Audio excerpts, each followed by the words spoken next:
Se vocês ficarem com alguma dúvida, vocês podem me mandar depois, né? Pelo WhatsApp, Instagram, e-mail, eu vou deixar tudo à disposição de vocês. E estou aqui para poder tirar as dúvidas de vocês. Então vamos lá entender o que é um transtorno mental. Como eu já estava falando, o transtorno mental é uma doença, ele é um adoecimento da mente, que envolve um quadro sindrômico. O que é isso? O que é essa palavrão aqui?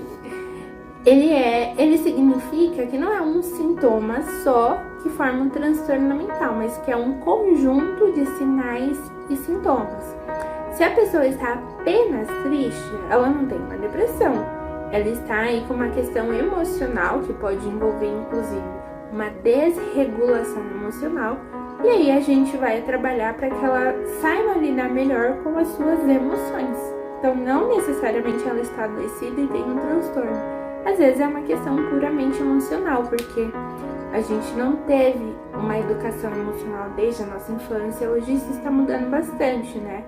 Mas antigamente não se ensinava sobre as emoções, eu não sabia, ninguém sabia como lidar com as emoções, né? E aí a gente vai aprender isso, ter inteligência emocional, né? E então há uma diferença entre ser algo de uma emoção específica e entre ter um adoecimento que envolve vários sintomas e não um único exclusivo.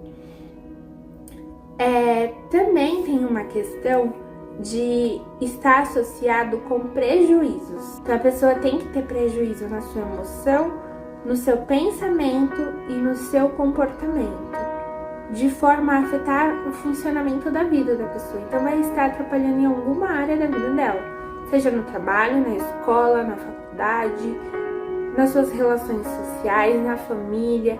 Ela vai ter algum tipo de dificuldade em alguma área da vida, isso vai prejudicar ela de alguma forma. E aí eu quero apresentar aqui para vocês este livro, que é o DSM, ele é um Manual Diagnóstico e Estatístico dos Transtornos Mentais. Então aqui é um livro que contém todos os transtornos mentais existentes e catalogados e reconhecidos, né, até atualmente. Às vezes muda alguma coisa, né? Essa edição é a última que teve, que foi lançada no ano passado, em 2023. Então, às vezes, a ciência vai avançando e vai mudando algumas coisinhas, né? Alguns detalhes. Mas, enfim, a gente vai se mantendo sempre atualizando. Vocês podem ver que o livro é bem pequenininho, né? Ou seja, tem muito transtorno mental aqui. Às vezes, é mais do que a gente imagina que existe, né? E talvez o senso comum nem conheça todos ainda. Mas, enfim. Eu vou comentar um pouco mais com vocês sobre a questão da depressão, né? O transtorno depressivo maior, porque é nesse transtorno que há maior índice de mortes por suicídio. Mas, se vocês tiverem alguma dúvida sobre outros transtornos, vocês podem me mandar também, tá bom? O transtorno depressivo maior, ele é caracterizado por uma mudança no funcionamento da pessoa. Então, a pessoa tem ali um modo de funcionamento padrão, que é dela, que vocês que estão perto dessa pessoa já conhecem. Do nada, ela muda, sem motivo algum. Por exemplo, era uma pessoa que comia bem, do nada parou de comer. Não come tanto, come uma vez por dia, não tem sentido tanta fome. É uma pessoa que dormia bem, do nada tá tendo insônia. Então, é uma mudança nesse padrão que a pessoa tinha.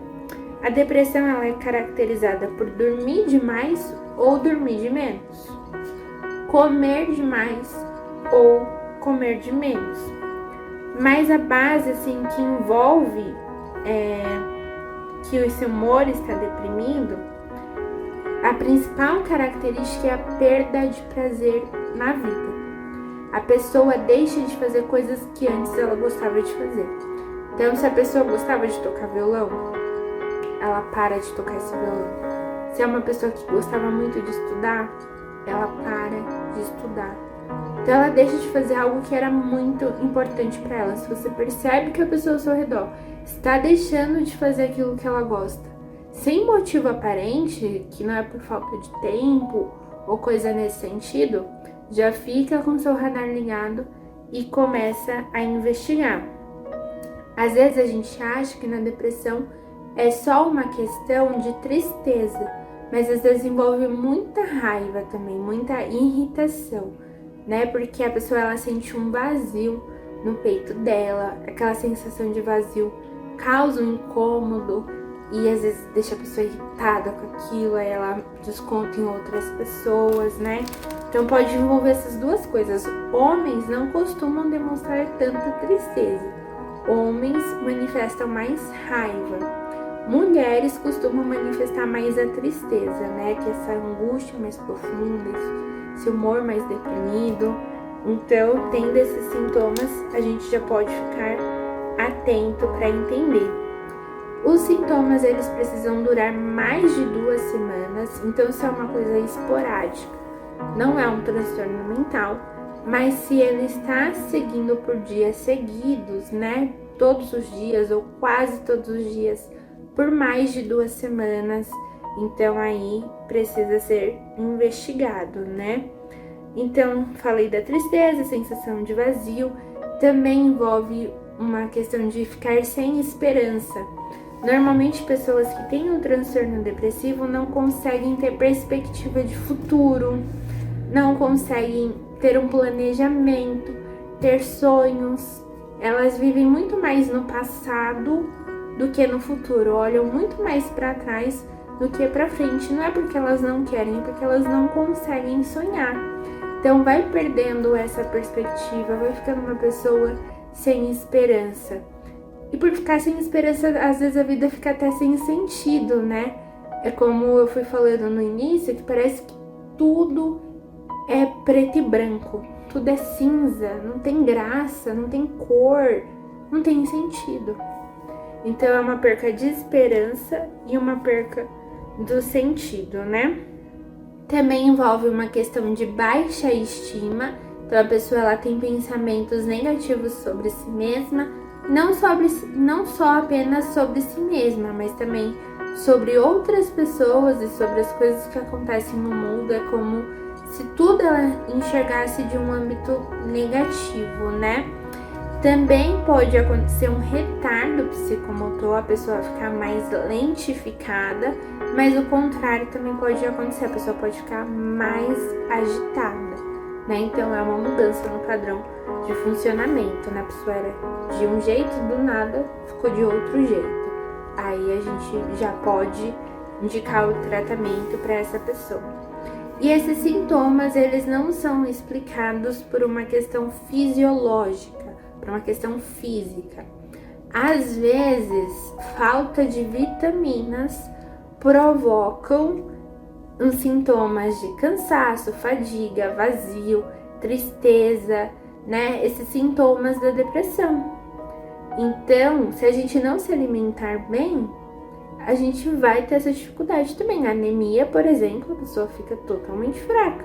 E isso mexe com as emoções. Já foi constatado na ciência que o nosso estômago é como se fosse o segundo cérebro.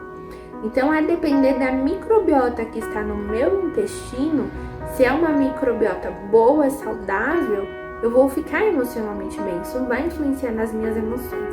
Mas se essa microbiota envolve um monte de bactérias que não são saudáveis, que prejudicam o meu corpo, né, que alteram o sistema natural do meu corpo, isso vai fazer com que eu me sinta mal. Assim como a questão das vitaminas. Se minhas vitaminas estão lá embaixo, isso pode indicar que eu preciso repor vitamina. Aí tem gente que repõe vitamina, some os sintomas que aparentemente era de uma depressão. Então, o profissional vai estar apto para investigar isso também. Inclusive, sempre que um paciente chega à clínica com essas questões, uma das nossas primeiras recomendações é buscar um auxílio médico, é fazer exames de sangue, ver como é que tá essa questão das vitaminas, né? Porque se precisar repor, já repõe e já resolve o problema. É isso, a gente precisa então compreender esse conjunto de sintomas. Se a gente percebe em nós mesmos ou em outra pessoa, a gente precisa orientar a buscar ajuda psicológica, né? Para que seja feito, né, a investigação necessária para saber se é algo físico, se é algo realmente emocional, se sendo realmente emocional vai precisar de uma medicação, não vai, só a psicoterapia vai resolver. Aí varia muito de indivíduo para indivíduo, mas não deixe de buscar ajuda sentindo esses sintomas. Não deixe que o seu transtorno mental ou que outras pessoas venham ter uma piora no transtorno mental pelo fato de estar com preconceitos relacionado a essa área, tá bom?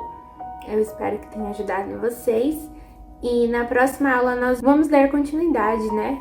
E nos aprofundar em outras questões que são importantes da gente refletir.